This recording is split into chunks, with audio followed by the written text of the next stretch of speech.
आणि महाराष्ट्राला सातत्याने पांडुरंगाचं स्मरण मराठीतनं करायला लावणारी ही भाषा संतांनी जिवंत ठेवली आमच्या.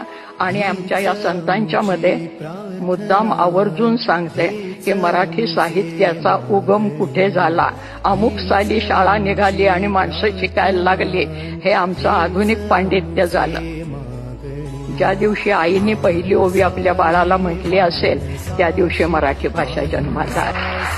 कांदा मुळा भाजी अवघी विठाबाई माझी, लसूण मिरची कोथिंबिरी अवघा झाला माझा हरी, असं म्हणणारा आमचा सावता माळी त्यांनी ही भाषा जिवंत ठेवलेली आहे.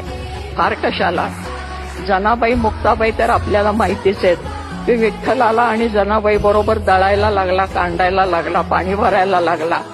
जनी बैसली नाही आला पाणी नाही सणाला, मुद्दाम बोली भाषेत सांगते, जनी बैसली नाही आला पाणी नाही